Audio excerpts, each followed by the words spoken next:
Irmãs queridas, irmãos queridos, jovens da Juventude Espírita Amélia Rodrigues que estão nos acompanhando, minhas senhoras, meus senhores, queridos irmãos internautas que nos acompanham nesse instante pelo canal do YouTube do Grupo Espírita Casa de Guará, que o Senhor vos abençoe e os envolva com muita paz.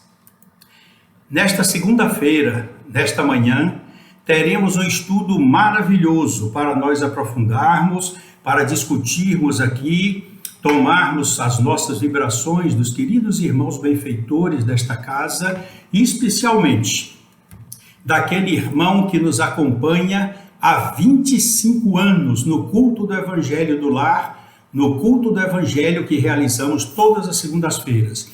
No próximo mês de setembro, no dia 23, completaremos 25 anos em que o professor Eurípedes Bassanufo, lá da cidade de Sacramento, nos prometeu e continua cumprindo estar presente em todos os nossos cultos do Evangelho na segunda-feira. E hoje é um dia que você já conhece, um dia maravilhoso, e o estudo de hoje é muito especial, muito relevante, como todos, mas nos toca a todos particularmente. Por quê? O capítulo que nós vamos estudar hoje, do Evangelho segundo o Espiritismo, de Allan Kardec, é o capítulo de número 22, que tem o título Não separeis o que Deus juntou. Os itens que serão abordados, indicados pela veneranda benfeitora Joana de Ângeles, são os itens 1 e 2.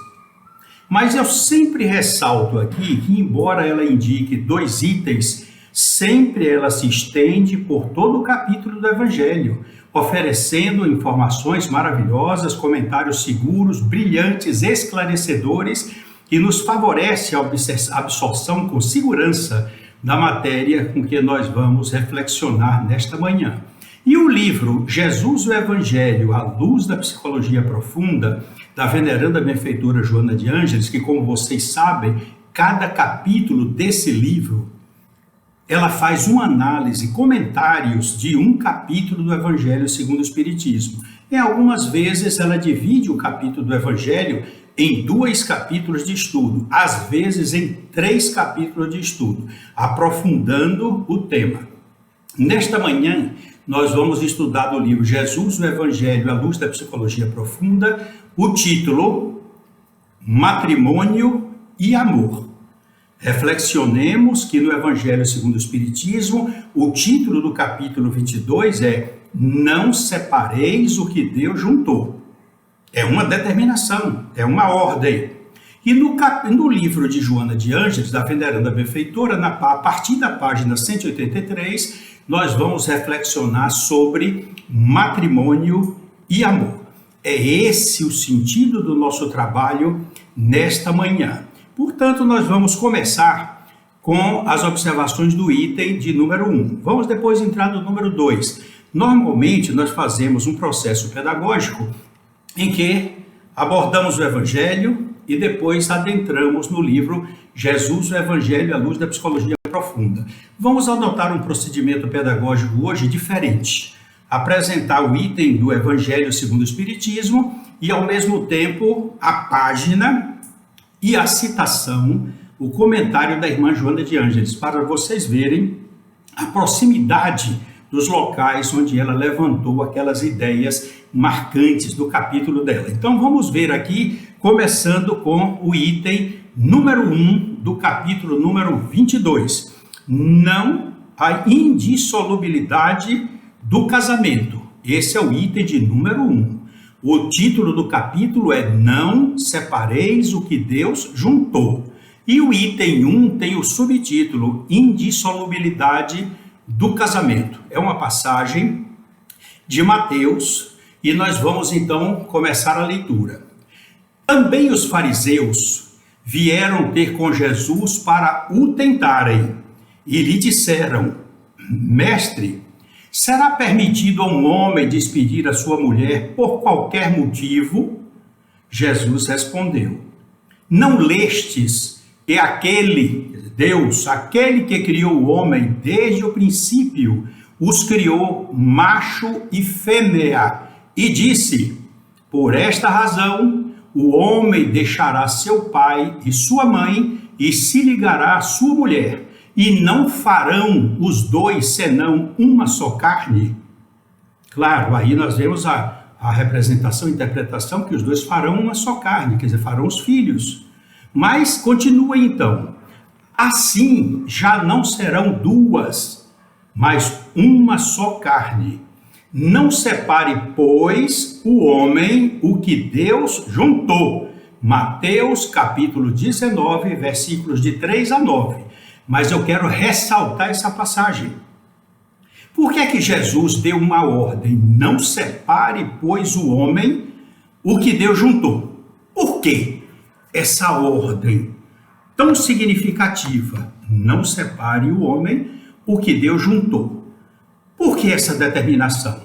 Vamos agora procurar Jesus, o Evangelho, à luz da psicologia profunda. Como eu falei para vocês, nós vamos localizar aqui a importância desse esclarecimento na página 188. Olha aí, eu falei na semana passada que eu estava aplicando a localização das páginas a pedido de Clédina. E anteontem ela me telefonou agradecendo e facilitou muito o trabalho dela. Portanto, vamos ver aqui, Jesus, o Evangelho, página 188.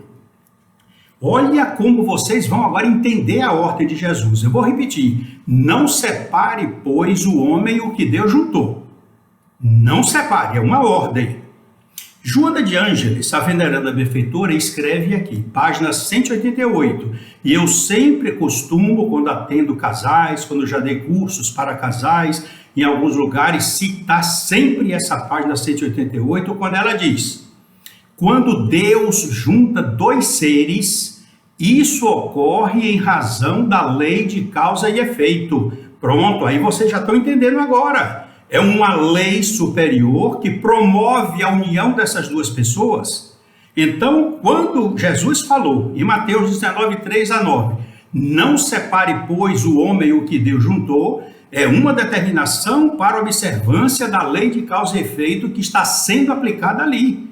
Por isso que corre um risco muito grande de cometer esse crime, que é um desrespeito à lei de causa e efeito, quando às vezes um homem tenta separar o casamento de olho na mulher do outro, ou quando uma mulher, de olho no marido da outra, tenta fazer a separação. E incorre em grande erro quem tenta atacar, burlar a lei de causa e efeito. Incorre num crime muito grande. Olha o que Jesus diz: não separe, pois, o homem o que Deus juntou. Mateus 19, capítulo, itens 3 a 9. No livro Jesus, vou repetir para ficar bem claro isso. No livro Jesus, o Evangelho, à luz da psicologia profunda, na página 188, a veneranda benfeitora registra: quando Deus junta dois seres, isso ocorre em razão da lei de causa e efeito, que já ensejou conhecimento das criaturas em existências passadas, anteriores, nas quais surgiram as manifestações iniciais de afetividade, ou foram realizadas tentativas de união, que ora se apresenta mais forte e compensadora do que naquele ensejo. Então vejo que a lei está envolvendo e favorecendo a aproximação dos dois, porque são dois devedores. Quando nós tentamos, eu tentando a mulher de outra pessoa, como uma mulher tentando o marido de outra pessoa, tenta romper isso aí, separar, incorre gravemente num crime, porque está mexendo com a lei de causa e efeito, que é uma lei de Deus. Portanto, Jesus se esclareceu bem: não separe, pois, o homem o que Deus juntou. E aqui a veneranda benfeitora faz um esclarecimento maravilhoso, que quando Deus junta dois seres, não é por acaso. Isso ocorre em razão da lei de causa e efeito, que já ensejou conhecimento das duas criaturas em existências passadas, nas quais surgiram as manifestações iniciais de afeto, de afetividade, ou foram realizadas tentativas de união que agora se apresenta mais forte e mais compensadora do que naquela oportunidade. É isso que nós precisamos nos conscientizar para ver a seriedade da aplicação da lei. Vamos então voltar ao capítulo 22, já agora no item 2. Todo esse capítulo é escrito pelo nosso codificador Allan Kardec. Evangelho segundo o Espiritismo, capítulo 22, item 2. No casamento, o que é de ordem divina é a união dos sexos, para que se opere a substituição dos seres que morrem. Portanto, de ordem divina. A função do sexo aí é sublime, favorecendo, para que se opere, para que favoreça a substituição dos seres que morrem. A união do homem, do macho, como disse Jesus, que está no Evangelho, e da fêmea, criação de Deus, se unem para que se opere a substituição dos seres que morrem. Já no item 3, olha que a veneranda fez referência ao item 1 e 2. Nós estamos aqui já fazendo referência ao item 3. Por quê? Vocês já sabem, a veneranda trabalha com todo o capítulo. No item 3 está escrito aqui por Allan Kardec, mas na união dos sexos, a par da lei divina material, comum a todos os seres vivos, existe outra lei divina, imutável como todas as leis de Deus, exclusivamente moral, a lei de amor. Quis Deus que os seres se unissem, não somente pelos laços da carne, mas também pelos laços da alma, a fim de que a afeição mútua dos esposos se lhes transmitisse aos filhos, e que fossem dois e não um somente, a amá-los, a cuidar deles e a fazê-los progredir. O objetivo de Deus é maravilhoso. Mas aí ele continua, a dizer Deus, abre aspas, não sereis senão uma só carne, fecha aspas. E quando Jesus disse, abre aspas, não separeis o que Deus uniu, essas palavras se devem entender com referência à união segundo a lei imutável de Deus e não segundo a lei mutável dos homens. E a lei de Deus, a lei de causa e efeito que os uniu. Vamos agora no capítulo 22, no item de número 5. Olha que nós estamos hoje enveredando de uma forma diferente, uma didática para facilitar o entendimento de vocês. Um assunto aqui, quando necessário, o pensamento da veneranda junto, para que vocês então alimentem melhor, se abasteçam da informação e tenham segurança naquilo que vocês estão estudando. Capítulo 22, item 5, que tem o título O Divórcio. Allan Kardec escreve aqui, o divórcio é lei humana, que tem por objeto separar legalmente o que já de fato está separado. Não é contrário à lei de Deus, pois que apenas reforma o que os homens hão feito e só é aplicável nos casos em que não se levou em conta a lei divina. Olha como a ressalva é grandiosa. Simultaneamente, eu disse a vocês que vou fazer agora. Vou lá e vou em Joana para ver o que é que ela escreveu aqui na página 188. Jesus, o Evangelho à luz da psicologia profunda, página 188. O que se deve ser abominado é o adultério. São os relacionamentos múltiplos, em cruel desrespeito à confiança e à dignidade do outro, que se sente esbulhado e espezinhado, conduzido ao ridículo e substituído nos seus nobres sentimentos de valor, moral e amor, que não estão sendo considerados na hora em que o adúltero inicia a sua ação. Vejam como nós observamos o pensamento da veneranda benfeitora nesse sentido. E na página 183, há interessante outra manifestação dela, quando ela começa a falar sobre o amor, transmitindo uma análise maravilhosa. Olha o pensamento, observem esse parágrafo que ela escreveu na página 183. O sentimento mais elevado do ser humano é o amor, que caracteriza a sua procedência espiritual. Quando na consanguinidade, no meio da família, consanguinidade, consangue no meio, descendentes e ascendentes, quando na consanguinidade, eis o amor como manifestação filial de filho, paternal de pai, maternal de mãe, fraternal de irmão, para ampliar-se em expressões de união conjugal, união de parceiros, união de amigos, união de companheiros de lutas, ampliando o significado do amor, e assim ruma para a união com todas as demais criaturas humanas e, finalmente, com a própria natureza nas suas várias manifestações. Isso é lindo, lindo, lindo, lindo.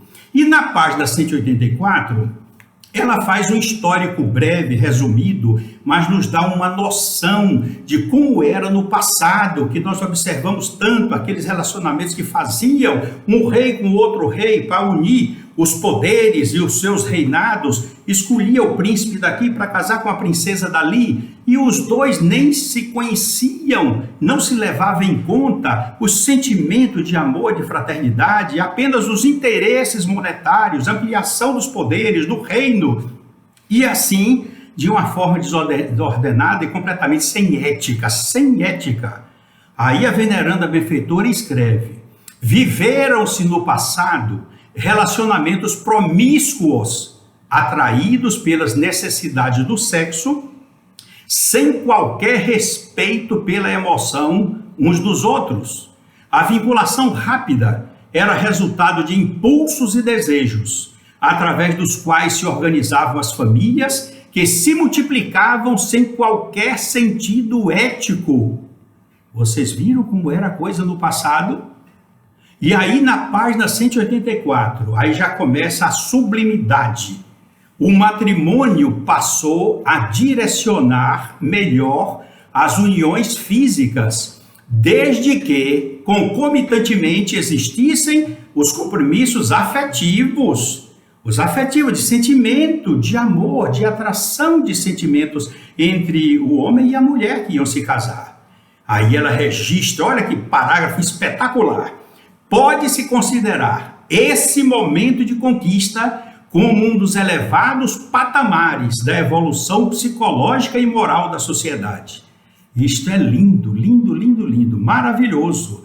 Ainda na página 184, quando ela trata das coisas normais que acontecem nos relacionamentos conjugais, que tudo isso, mesmo com essas belezas de expressões, ela certamente não impediu que as expressões mais primitivas permanecessem orientando os indivíduos, especialmente os homens, que se sentiam atavicamente com mais permissões do que as mulheres, facultando-se o adultério e o desrespeito aos compromissos espontaneamente assumidos para a construção da família.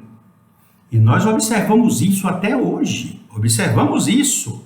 E aí é quando ela coloca na página 187, felizmente, o divórcio veio terminar a incômoda situação das uniões infelizes, facultando a transformação do tipo de relacionamento conjugal em outras expressões de amizade e de consideração de um pelo outro parceiro, que as circunstâncias conduziram à mudança de compromissos, especialmente quando existem filhos que não podem ser relegados à orfandade de pais vivos. Isso aí é muito grave para nós observarmos, que é o que nós estamos sentindo hoje em todos os ramos de famílias.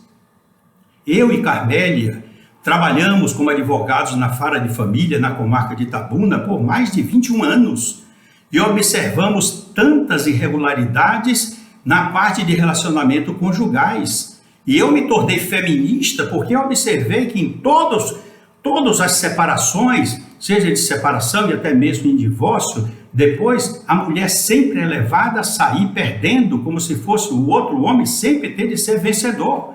E existem alguns magistrados que infelizmente ainda pensam assim. Machistas sempre querem favorecer ao homem do que a mulher. E nós passamos por muitas dificuldades. E uma dessas audiências, eu me lembro que eu estava conduzindo uma senhora, sendo advogado dela, com Carmélia, quando ela pleiteava um aumento da parte financeira de alimentação, a ajuda familiar, como vocês sabem, que pode ser o padrão, às vezes o pai não quer dar e é preciso ajuizar uma ação para reivindicar uma pensão alimentícia maior. E nessa audiência eu estava ali presente, defendendo ela, passando necessidades, com uma criança de 8 anos de idade que mal podia colocar na escola porque a contribuição do pai era muito pequena. Então nós movemos a ação para ampliar a pensão alimentícia. E lá se vem o outro advogado retundante, sem referir a isso, e ele calado. Então eu tomei a palavra e disse: magistrado, excelência, eu lhe peço encarecidamente que faça uma pergunta ao pai da criança e consulte a ele se em alguma vez o pai dele sonegou dinheiro para pagar as necessidades dele e também se incomodava para não dar comida e alimentação para ele. Pergunte a ele, por gentileza, se o pai dele algumas vezes teve procedimento de tal natureza. Foi um choque. No momento ele envermelhou os olhos, se encheram de lágrimas e contou, abriu o coração para dizer para o juiz: doutor, meu avô, quando morreu, no momento da morte, tirou um relógio antigo de efeito, de valor sentimental incalculável e deu a meu pai como presente para ele se guiar a vida dele. E era um homem muito reto e meu pai tinha aquele relógio como o maior patrimônio da vida dele. E um dia ele passou por um aperto muito grande, a roça deu podridão parda, perdeu quase toda a produção, e quando ele recebeu a nota do meu colégio, o homem dizendo, o pai da criança, recebeu a nota que precisava pagar, as mensalidades estavam atrasadas, não tinha dinheiro para comprar o livro, ele foi na rua, vendeu o relógio para que eu não passasse nenhuma necessidade. E aí, chorando, ele disse assim: doutor, eu vou dar o dobro do que ela está recebendo para pagar ao meu filho. Até o juiz ficou emocionado. E vocês vejam como são as coisas. Às vezes é preciso de sacudir o momento desse em que eu fui inspirado e realmente ele atendeu e dobrou, duplicou o valor da pensão alimentícia. E o filho, sem que ele soubesse, estava do lado de fora da audiência, a porta estava, o oficial de justiça entrou e não bateu a porta porque a criança estava lá junto, né? Não quis incomodar qualquer um, e ele ficou ouvindo tudo. E quando a audiência terminou, foi uma coisa mais linda. Ele entrou e abraçou o pai pela cintura e o pai emocionado, os dois ficaram chorando. Então é isso que nós vamos ver. Numa separação, o que é difícil é isso. Quando tem crianças, é igual aquele ditado que diz, na briga entre o oceano e o rochedo, quem paga é a ostra, é o caramujo que estão lá agarrados na pedra. Portanto, o que Joana diz, não podem ser relegados à orfandade de pais vivos. E isso mudou a vida deles dois. Por isso, eu tenho aqui para vocês, para encerrar já a nossa mensagem de hoje, porque também isso é um assunto que nos emociona a todos, eu sei disso. Esse livro aqui é um livro muito interessante, Histórias para Aquecer o Coração. Quando eu tenho aqui uma história que eu vou declamar para vocês, mas no início da história sempre tem uma coisa que a autora coloca aqui. O título da mensagem é Nenhum Ato de Caridade é Pequeno. Quando tem aqui uma mensagem de Emily Dixon, e ela escreveu: se eu puder impedir que um coração se parta, não terei vivido em vão. Se eu puder aliviar o sofrimento de uma vida, ou diminuir a dor de alguém, ou ajudar um frágil passarinho a voltar novamente para seu ninho, não terei vivido em vão. Emily Dixon. Então nós vamos começar a história desse livro, que tem justamente o título Nenhum Ato de Caridade é Pequeno. que conta a história de uma senhora que tinha duas filhas pequenas, de 4 e 6 anos.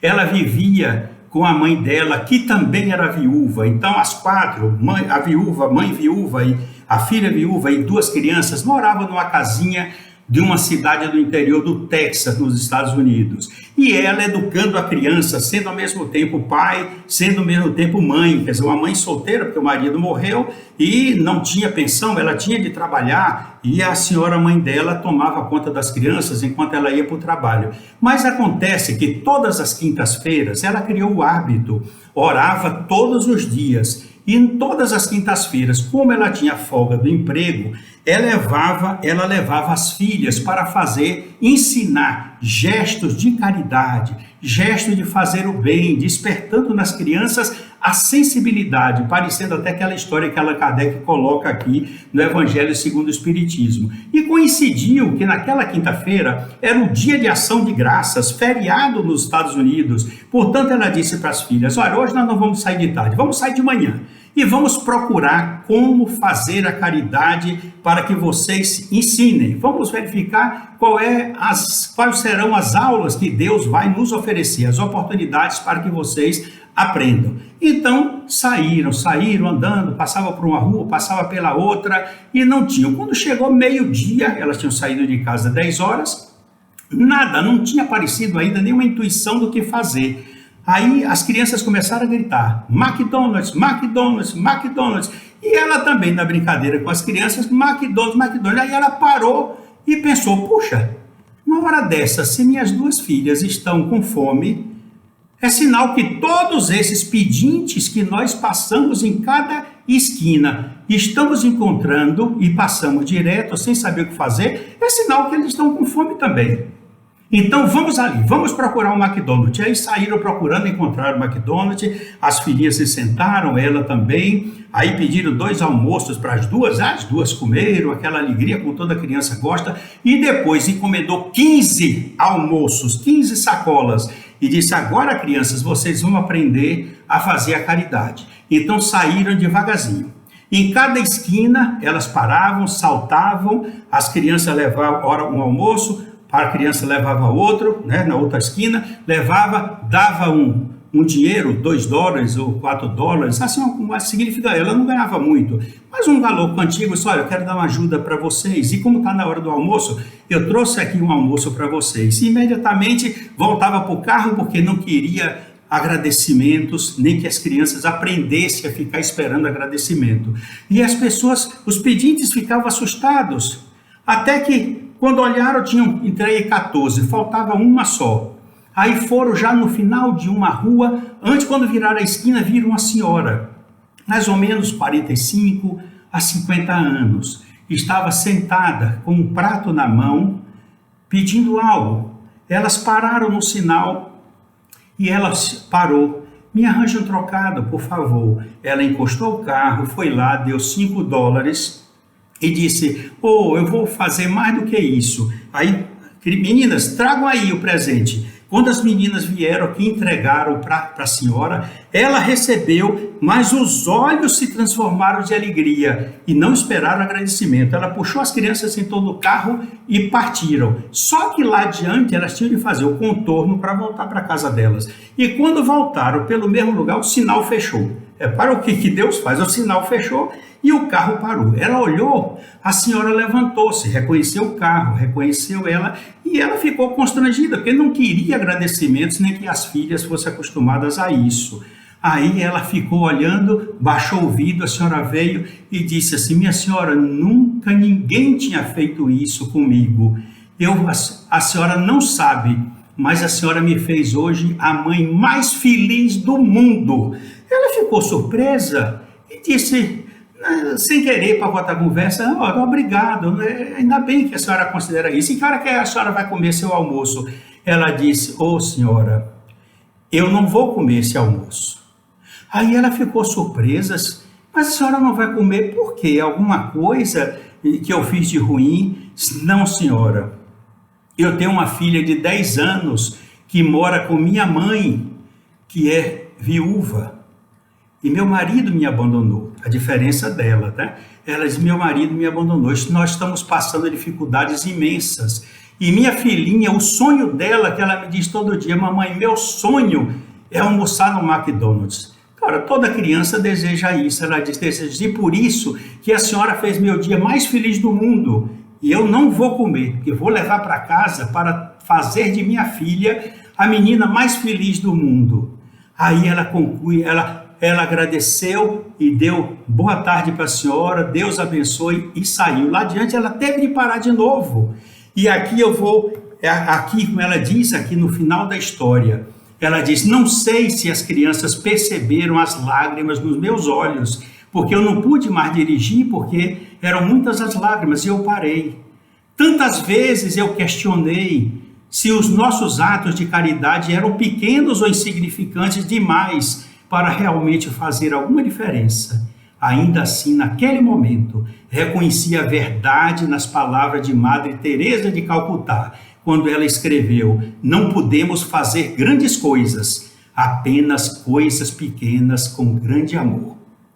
Essa é a história que eu trago para vocês para preparar para o encerramento dessa mensagem, dizendo que a caridade pode ser feita com coisas. Vocês olharem, se for marido, todo dia fazer uma prece para sua esposa, para seus filhos. Se a senhora for esposa, todo dia fazer uma prece pelo seu marido, para que ele seja abençoado, siga o caminho do bem, seja sempre honesto, dê bons exemplos para as crianças, porque as crianças precisam muito da presença da figura materna. A ausência de pai é muito significativa na vida das crianças, como também a presença da mãe. Então, se vocês tiverem filhos, façam todos os dias, na hora que eles estiverem dormindo, preces pelos filhos que vocês têm. Façam preces pelo sogro, pela sogra, pelos cunhados. Façam preces por seus irmãos consanguíneos, por seus pais. Tantas oportunidades de fazer gestos pequenos de caridade, mas é grande amor que vocês estão colocando em cada prece daquela. Nós vamos agora terminar com a página 187 do livro Jesus, o Evangelho à Luz da Psicologia Profunda, quando a veneranda benfeitora nos diz aqui, o matrimônio, portanto, à luz da psicologia profunda, continua sendo um rumo de segurança para os indivíduos que, às vezes imaturos, não se dão conta da gravidade do cometimento, mas que despertam sob os estímulos do amor, construindo segurança e harmonia íntima. Na página 188, que essa é deslumbrante, essa página, não se trata, portanto, de um compromisso formal, mas de uma união enraizada em sentimento de alta potência emocional, da qual se derivam as necessidades de harmonia e de entendimento, que fundem os seres uns nos outros, sem lhes inibir a identidade nem as expressões individuais. Enquanto essa parte, olha, é meu último conselho para vocês que são casais ou que vão casar. Joana de Ângeles nos diz aqui, enquanto viceje o amor, tenha visto o amor, esteja deslumbrante, unindo seus corações. Enquanto viceje o amor, portanto, as uniões permanecerão. Isso não equivale a dizer que ante qualquer diminuição de afetividade, né, qualquer rusgazinha, qualquer probleminha, logo se pensa em separação, tendo-se em vista que o sistema emocional experimenta alterações constantes, produzindo estados de desinteresses, estados de conflitos, estados de inquietações, que deverão primeiro ser superados antes que ampliados por decisões certamente infelizes. Orem juntos, todos os dias, realizem o culto do Evangelho no lar. Façam com que as suas preces promovam a união de seus corações, marido e esposa, e que se estendam sobre os seus filhos como um arco-íris iluminando o lar e os corações dessas crianças que Deus entrega a vocês, para que sirvam de guardiães, orientadores e educadores, encaminhando esses espíritos para a vida do planeta que está passando para um planeta de regeneração. E na página 188, eu já sei que está gravado no meu coração, quando a veneranda benfeitora diz: Jesus muito percebeu a significação do matrimônio, respondendo que nesse ato são deixados outros vínculos, deixará pai e mãe, outros vínculos, a fim de que aqueles que se amam se unam e construam a própria família, assim contribuindo para uma ordem social mais compatível com as necessidades da evolução de cada um e do desenvolvimento profundo de todos. Essa é uma mensagem linda, é um dia realmente marcante na vida de todos nós, porque é nesse sentido que devemos manter as estruturas e os ensinamentos de Jesus, unindo todos os nossos corações. Lembremos-nos de que foi nas bodas de Caná, a pedido de nossa Mãe Maria Santíssima, que Jesus transformou a água em vinho, porque havia, na época, um ditado que dizia: se falta vinho no casamento é um mau agouro. E ele, sensibilizado por isso, para não deixar essa impressão, mesmo que fosse alguma coisa de preconceito ou uma coisa temerosa, ele realizou a pedido da generosa Mãe Nossa Senhora. Portanto, que tenhamos sempre a predisposição para iluminar o nosso lar com a presença de Jesus, realizando semanalmente e quando for necessário, no aniversário de casamento, no aniversário do marido, aniversário da mulher, aniversário de cada um dos filhos, celebrar o Evangelho no lar, trazendo a presença de Jesus para junto de vocês. E quando alguém faz o Evangelho no lar de uma casa térrea, toda a via pública se ilumina. Quando alguém faz o culto do Evangelho no edifício de apartamento, todo o edifício se ilumina. Vocês viram a caridade que vocês irão fazer parecendo pequena, mas de um efeito grandioso na vida de muitos. Que a nossa Mãe Maria Santíssima inunde o lar de vocês, cobrindo cada coração que aí habita com o seu manto azul de ternura e de paz. E que Jesus, na sua infinita bondade e misericórdia, envolva com o seu amor, o seu lar, os seus corações, as suas famílias, proporcionando sempre motivos de alegria de viver, pelo prazer de servir e, acima de tudo, a felicidade de amar. Deus os abençoe, meus filhos, e receba o amor paternal, com esse abraço paternal e carinhoso, um beijo em seus corações, não um beijo comum, mas um beijo recheado de afeto, ternura e, acima de tudo, de meus sentimentos de gratidão por ter vocês a paciência de me ouvirem. Deus os abençoe hoje e sempre.